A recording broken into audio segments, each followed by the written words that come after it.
In celebration of Black History Month, Hyundai is proud to support the OWN network. Have you ever thought about your car personality? What's your vibe? Do you like the classic fully gas-powered engine? Are you a best of both worlds type, driving on battery power while keeping gas on reserve? Or are you more inclined to choose a convenient hybrid ride? Whichever your vibe, there's a Hyundai Tucson to match and a powertrain to get you there. Okay, Hyundai. Visit HyundaiUSA.com to learn more about the 2023 Hyundai Tucson. The 2023 Tucson plug-in hybrid is only sold in California, Colorado, Connecticut, Maine, Massachusetts, Maryland, New Jersey, New York, Oregon, Rhode Island, and Vermont.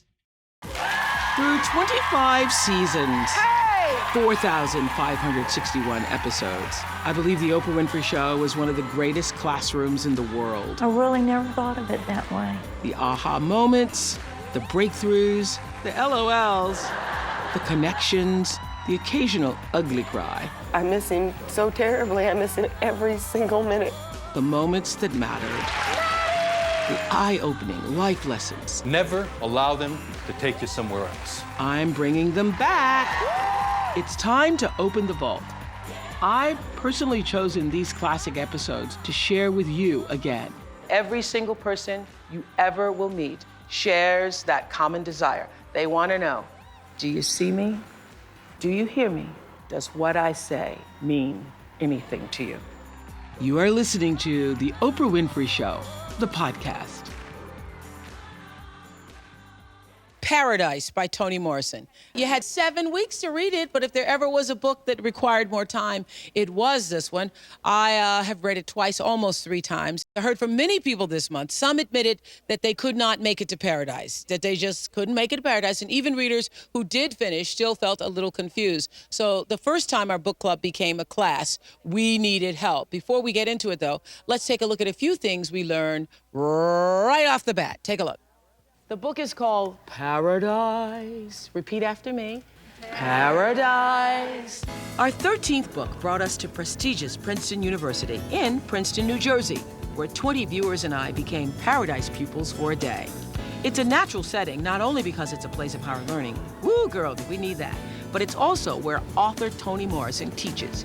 Could we find paradise inside Princeton? This is delightful. I would like to begin just by asking you to do a couple of things. One of the first lessons we learned is that 22 people are a lot of voices to have mic'd in one room. Nobody heard any of that. Okay, one person answered the question. That's right. Or they're in another world. One at a time, one at a time. The question. We all tried to come prepared, but who could compete with these scholars? We go along in a contemporary religion that's dogmatic. But aren't you the one who went back to the Latin dictionary and Genesis to figure this out? Yes. There were times I had to call a timeout. That it's Mary and Jesus and Connie, the goddess. What'd you just say? United the goddess Over our heads. My best friend Gail crashed our course, and leave it to her to bring us down to earth. Ms. Morrison, are we supposed to get it on the first read? Because I've read it. I'm not even trying to be funny, because I've read it once, and I called Oprah and I said, please, explain it to me. And you'll see Toni Morrison was coy about giving up any secrets of paradise. Was Anna's version correct? Is Billy Delia's version correct? version of. What happened? Please, just give us that. Wise author that she is, she knows the rewards are twice as great when we readers get to unlock the secrets on our own. And that is paradise. That is paradise. And that is paradise. Whew. Now I can't wait to read it again. I thought I knew something. Even if you haven't read the book, our session with Toni Morrison is going to give you a lot to think about. You have read the book, right? All of you read it? Yes. How fabulous! Were you lost or found? Lost? Lost, yes? Mm-hmm. Oprah, I was lost because we'd start the book at one time and then you end it another time. You know, 1820 here and 1970 here, you go back and forth. Okay, that's why you were lost. What, you were lost too? I was lost because I really wanted to read the book and love it and learn some life lessons. And when I got into it, it was so confusing. I questioned the value of a book that is that hard to understand, and I just quit reading it. You quit? Yes. Where did you quit? I think it's Seneca. Oh, you quit at Seneca? Well, no, I think I read Seneca and then, you know, because I did it right at the beginning because I wanted to go to Princeton. And so it's been a while and then, you know. You were doing it just to get the free trip? No, because I really thought I was going to get something really big out of this book. Okay. I promise you that if you listen to this whole show today, you will go back in and it will be so much more gratifying to you because it will just, because I have an interview coming up right now with Toni Morrison. There are two key things that she says. First of all, you have to open yourself up. You don't read this book just with your head. You have to open your whole self up. It's a whole new way of experiencing reading and life. Second of all, what you say, she makes this point very clearly, so when you hear it, I'm just, reemphasizing what she's going to say, is that when you go into a town and you are a new person in town and you're getting to know the people in the town, do you know everything all at once? No. When you're standing in front of the mirror in the morning and you're brushing your teeth, are you just thinking about brushing your teeth? Or are you thinking about what's going to happen later that day? Or what happened 6 weeks ago? Or what happened 5 years ago? The book is written the way life happens. You don't learn everything in a linear fashion. So when you open yourself up to know that, then you experience the reading a lot differently than you do other reading material, because it's about life. Should have told us that. It would have been easier for me. But I'm telling you now. Okay, I'll go home. I'm telling you now that you have to open yourself. It's like a life experience. It's getting to know people in a town. It's not everything laid out. No, that makes sense. Does that make sense? Perfectly, Okay, yeah. she says the same thing. Now, before we started our class at Princeton, Toni Morrison told us what first sparked this idea. Paradise. How did it begin? Where did it start in your mind? I got interested in, I think, a very little known, poorly understood period in African American life and history, and that was the creation of all of those all-black towns in the West. And then I began to read about how they got started, soliciting people to come, and I got taken with that newspaper column, Come Prepared or Not at All. And it seemed so reasonable, a request that people not come out there unprepared, with no food, no money, into virgin territory. But then I read that some ex-slaves, about 200 of them, had indeed come there, and they didn't have a thing, and they were turned away. That made me think, what happened to those people who were turned away? Where did they go? Because that was an extraordinary situation of ex-slaves being turned away by ex-slaves. So that was a double kind of rejection that they must have felt. So Paradise started as a result of where are they now? What Where happened are to they those now? people? Where are they now? And if they ever got to build an all-black town, which would have been paradise for them. It would have been perfect. That's what they all hoped for. One place where they were not harassed, where they were not threatened, where they could be as fine as they could be. That's what they wanted, that paradise. We did some research on how some of these all-black towns got settled in parts of the West, particularly Oklahoma, where the book Paradise is set. There were 28 in all, 12 of them remain today. Take a look at the real-life history behind the Ruby that you read about, or will read about, in Paradise.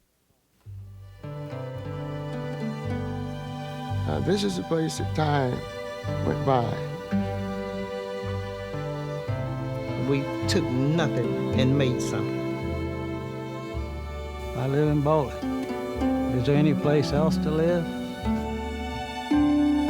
Black people knew in order to get out of some of the nightmare, some of the poison of racism that had been spread throughout this country at that time for 150 years, they knew if they could come to a Lima, Oklahoma, a Rentisville, Oklahoma, a Booker T, Washington, Oklahoma, and eventually own property, they knew that was a better day.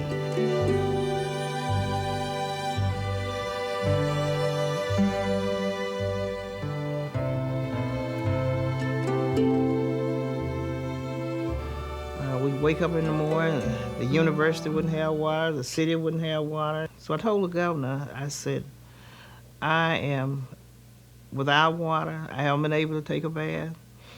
And I know you have a beautiful mansion there. I said, but I think I'm going to come right down with my house school, and I'm asking you, could I use your bathroom?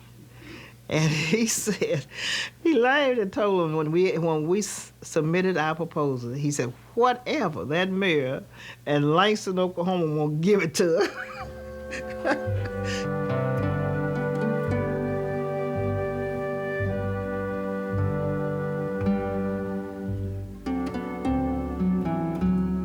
Oklahoma is so unique that no place else in the continental United States had 28 all-black towns and cities but Oklahoma. That phenomenon happened nowhere else in the nation.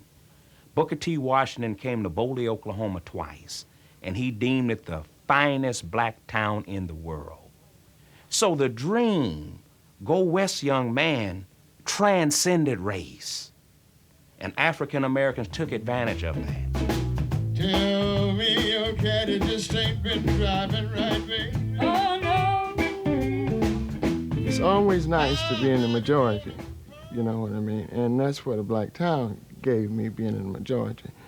Now, to start listening to disadvantages, you get secondhand books. When you go to school, get your books, somebody else's name in them. Former slaves wanted more than freedom for themselves and their family. They wanted their children to obtain eventually a college education. They wanted their children to be able to become entrepreneurs and run businesses and commerce. They wanted their children to be good citizens. The concept of an all-black town, when it equates to pride and self-worth, is something that no one could ever take away from you. If you're going to give me anything at all, give me Langston. Langston is the most wonderful place I've ever lived, ever dreamed of living. It's a beautiful place because the people are beautiful. Not in color or what they look like, but just the atmosphere of people makes life worth living. There were 22 of us who attended the Princeton class with Toni Morrison. 20 of you wrote in. My neighbor, Trudy Schwartz, did not write, but she's my neighbor and she loves Toni Morrison. And so I said, Trudy, you can come. My best friend, Gail, she just crashed it, period. So there was Trudy and Gail. They were the other two who did not write the letters. Everybody else did. I know there was no chance I could get all my questions in with that eager group of readers. So I got one-on-one time with the Nobel Prize-winning author before our class began. What is this book about to you? Because, you know, as I was saying, I was in a car, 4 women who've all read the book and are all become defensive about their ability to read and their intelligence level. We're all saying, but, you know, I've read many books and I went to this college, and that's when I know everybody's being defensive. Because people, this is a very challenging book. And someone had said that it's challenging, it's like taking a trip, but you better have your bags packed. You better not have your bags empty. So what is it about to you? It's an interrogation. It's a questioning on my part, which is still going on, of the nature of paradises, whether they're earthly or posthumous, gated cities, perfect towns, chosen people, all of this that human beings strive for, to finally reach that place. And why doesn't it last? And why is our imagination so weak when it comes to establishing it? Why is all the literature about very elaborate real estate with paved roads, a lot of precious metal and precious jewelry, and some natural food you can pick off the tree? I mean, you can get that in any theme park now. Right. So that our whole notion of paradise, it's bankrupt. When did this sentence come, the first sentence, they shoot the white girl first? I wanted the book to begin with the assault, when somebody puts their finger on a trigger, and that space of time, that eternity between touching the trigger and pulling it. And the whole world exists between those two gestures. So the book should start out with the trigger, and the rest of the book would take place so we can figure out why they were doing that anyway. Just that eternity in between. The best sentence in the world, I think, on page 18, bodacious black Eves unredeemed by Mary. And that chapter ends with the men take aim for Ruby. You didn't know then that they were going to die? You did not know. Amazing. But I finally realized something I should have realized from the beginning, because I always knew the epigram, which had that last sentence, and they will not die, and you will not die again. So now I'm in the whole vocabulary of Christianity, which is about redemption, resurrection. Was there any particular voice that spoke to you more clearly than others? There was no one. There was no one. There was no leading character, because I wanted to force the reader to become acquainted with the communities.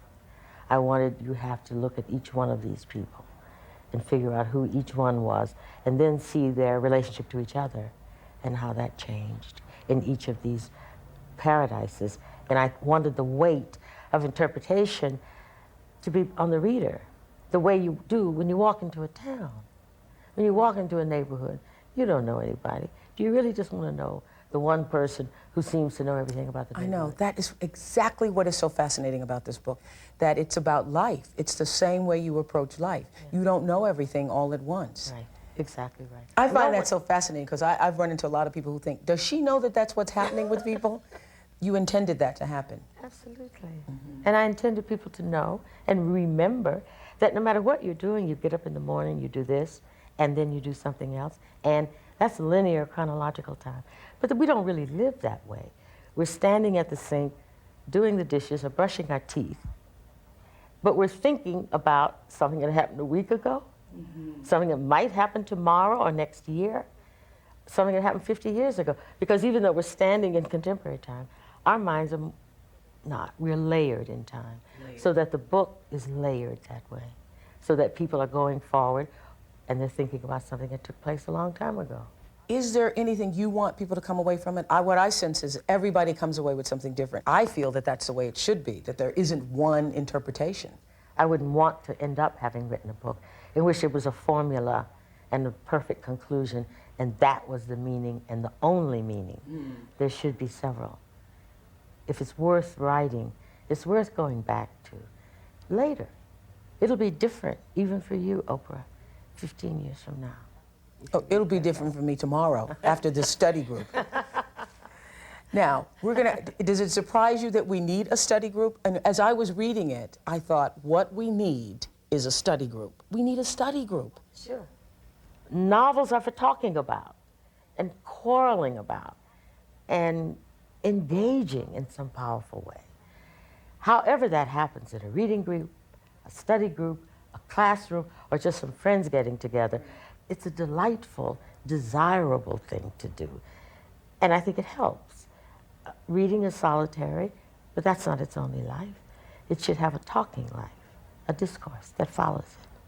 Well, this is a rare opportunity. I have upon occasion been asked to teach my own work and have refused for any number of reasons, one of which is I know too much about it, and at the same time, not enough. And also, I didn't want to impose on students who had asked me these questions about the fundamental and final reading, as though I had it. But this is delightful. I would like to begin just by asking you to do a couple of things and putting to you one or two questions. And then I hope that will clarify some things so that the rest of the questions will be in the context of what the novel is about. I want somebody to volunteer to read the epigram for me. For many are the pleasant forms which exist in numerous sins, and incontinencies, and disgraceful passions, and fleeting pleasures, which men embrace until they become sober, and go up to their resting place. And they will find me there, and they will live, and they will not die again. Now, what does that last line mean to you? And they will not die again. Anyone? To me, it's transcendence or transformation from one place to another, one state of being to another, a healing that takes place. Okay. Any other observations on what that last line, "and they will not die again," means, or might mean? I thought that each sin was like a little death, and once they got to this place, they would sin no more, so they wouldn't die again. But they will die. They will But die. you're suggesting that those little sins are the small deaths. Little deaths. And then you can arrive at a place where it's sinlessness, Yes. and so that you don't have to die again. Exactly. That's good, interesting. Ms. Morrison, are we supposed to get it on the first read? Because I've read it. I'm not even trying to be funny, because I've read it once, and I called Oprah and I said, please, explain it to me. So I'm thinking, so I'm now on my second read, and I'm hoping I'll get it on the second read. Is that doable? Is it doable? We all told you. Am I the only one who felt that way? What is it? That's the question.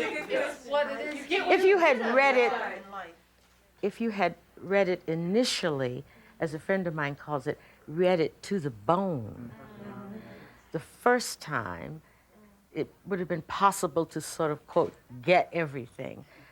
But that's not really what I anticipate.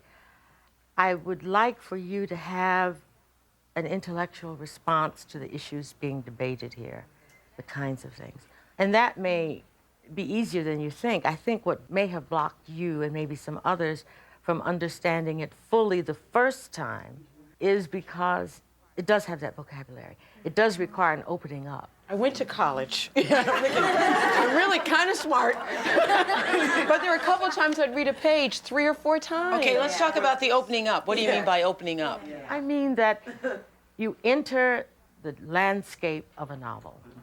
You enter it fully. You suspend disbelief. And you walk in there like an innocent, but who trusts.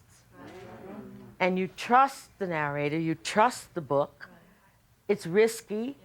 It might disappoint you, but that's the way you go in it. And things that you cannot sort of fathom become instantly recognizable and knowable under those circumstances. You walk in. Is this really technically possible for? That's hardly the point. You suspend disbelief of everything that might not be possible in the material world. But I think one of the things you said, you give us ambiguities and pieces that we have to put together. Well, then in each reading, you develop more and you see something you didn't see the last time. And so that's because I wanted to be a pleasant experience. I didn't want to write an essay. I wanted you to participate in the journey. But back to Gail's question, when you first read that, okay, that's the first thing you read. We're not supposed to know that when we read it, are we? Which means first thing you read, the epigram, you mean? The epigram. Well, because of course, I started with the epigram. I read it about 3 or 4 times. I went, oh, I don't get it. Let me move on. I'm going to move on. And then maybe it will come to me later what this really means. I don't believe you, Oprah. No, I don't believe that that happened to you. I think you think it didn't mean anything to you. I think you read it with some heightened expectation that it was in German and you didn't speak German. But what I'm saying is that if I read it to you very slowly, one word at a time, you would know instantly what that meant. Oh, I knew that it meant we were in for a major journey here. I knew that. Well, what's left to understand? There is nothing left to understand. That you got it is what I'm trying to tell you. Okay. You got it, and you didn't believe you got it. Okay. And then I was ready for Ruby. That's Then I was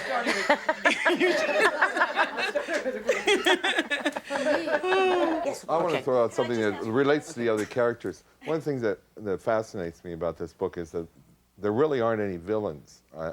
Some of you probably aren't going to agree with that. They're all victims. Everybody's a victim. They're all human. They're all human. And they're like human beings. Some of them have more things that are right with them than wrong. And these victims beget other victims. I don't believe in victims. It's the way we are in the world.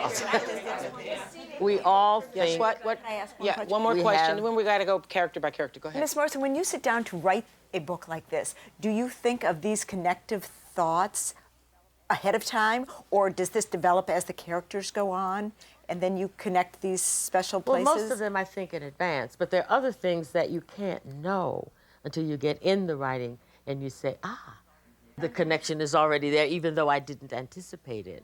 I can see it now. Yeah. Sometimes you don't even know why a character is even in there. What are they doing? So when you go to write, you have to be opened up also. You are already open. Or you just always walking around open? No, I don't stop. No, absolutely not. I begin to write the words after I have gone through this concave, open for anything, even if it sounds daft, encounter. I mean, I don't know what I look like when I'm thinking these things up, or other writers, you know, you might be staring out the window, you might be driving along in a car, or however, once you figure out where your best place is, where you are when you think. Somebody was asking me about this terrible child that Mavis had, her daughter who pinches her nose. And I kept saying, why do you call her terrible? I said, think what it must feel like for an 11-year-old girl to have a mother who permits her as a doormat. And you watch this woman get knocked around by the father. She seems totally incompetent. You're terrified as a kid that that might be you. So you hate her for bringing out all these weaknesses. And I was going on to describe that this was not the bad seed. This was what particularly the girl would feel like if her mother is permitting herself, for whatever reasons, to be knocked around like that. And to be that disorganized, that incompetent, and then to be so incompetent, the kids die. I mean, but she really didn't mean to kill the kids. I don't think that no, she really didn't. mean But to that kill daughter's not gonna. The daughter doesn't say, "Oh well." I mean, she's a child. Her mother could end up killing her by mistake.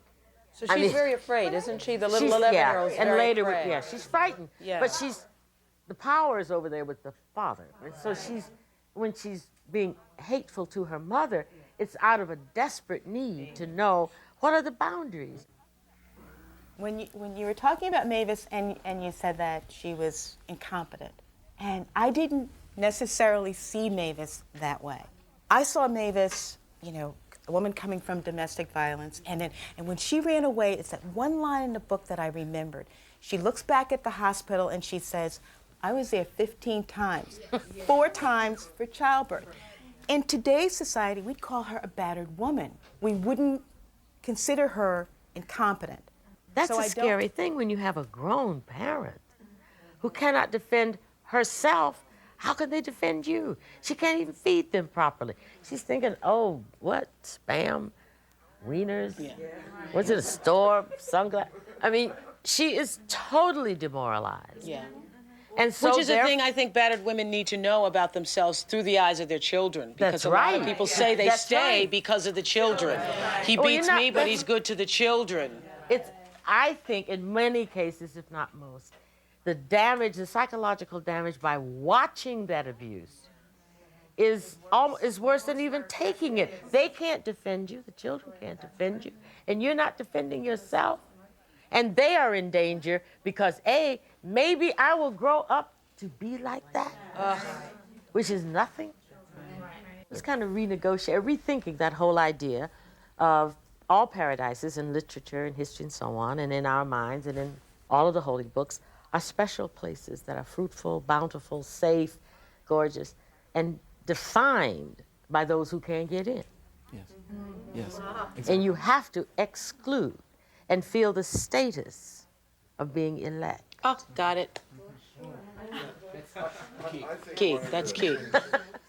Key. Light bulb there. Yeah. Bing, bing, bing, bing, bing.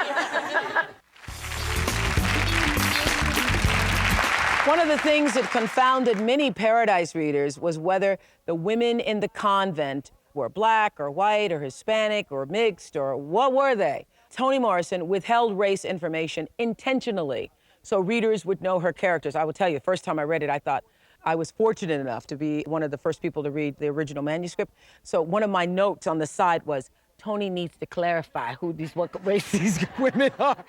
Oh my goodness, so glad I didn't bring that up. That's only one of the bold secrets that she plans to keep. And I go back and forth as to who I believe was the white girl who got shot first, but we did make a little headway unlocking some of the other secrets. The first sentence of the book is an important sentence because A, it launches the story, and that's its job, is to pull the reader in, seduce you immediately into the narrative, and tell you a little bit about what's going on. There's a lot one doesn't know when you read that first sentence. There's an awful lot you do know.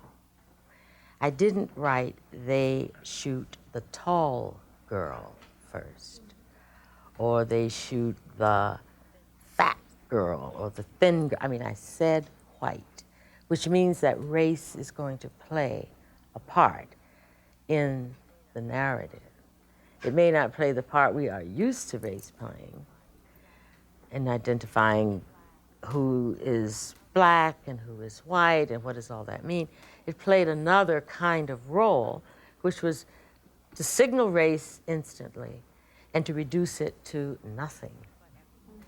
But at the same time, it is very hard to write race and to unwrite it at the same time. So you have to withhold information.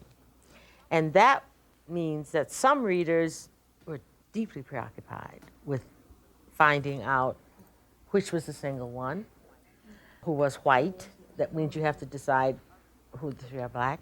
Others less engaged, and maybe some not at all. But I obviously wanted some strong response. Otherwise, I wouldn't have signaled it so overwhelmingly. You did play the race card. That's from that moment on, I was trying to figure out. You were trying to figure out. Teresa doesn't think that at all. Teresa, what do you want to say? I didn't think you played the race card, no. The beauty of that book for me was not knowing their race. But it must scare us too, because we're busy guessing who was black, who was white. Because and then it motivated the men to go out there. That's exactly what scared them. You're right, but the point is, you do have to know them as individuals. Yeah. That was why the racial information was withheld. Because when you know their race, what do you know? You don't know anything. One at a time, one at a time. The question is, are they dead or alive? Okay, what is it? They're both. They're neither dead nor alive, and they're dead and alive. They're somewhere in between. Not purgatory, but yes, I think they're spirits. They're like spirits. All right, we got to get the answer to this question. What is it? What question? Are they dead or alive? There's a mentioning in the book twice of a chapter in Corinthians, and there's a reference in Corinthians that Paul makes about going to a third heaven, and he calls it a paradise. And he says, whether it was in the body or out of the body, I do not know. And that's what I think this is. You don't know whether they're in the body or out of the body, but it's a biblical illusion.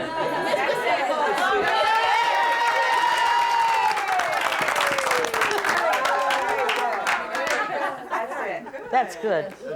You open yourself up. To ask the question, are they living or are they dead, is to avoid the real question, which is this other place. Which is the other place. Yeah. Okay. You have to be open to this. Yeah, it's not just black or white, living, dead, up, down, in, out. It's being open to all these paths and connections and interstices between. And that is paradise. That is paradise. And that is paradise. Marvelous. That's good. Paradise is being open to all the places in between. Thank you, Toni Morrison, and thank you, Princeton University. I'm Oprah Winfrey, and you've been listening to The Oprah Winfrey Show, the podcast. If you haven't yet, go to Apple Podcasts and subscribe, rate, and review this podcast. Join me next week for another Oprah Show, the podcast. And I thank you for listening.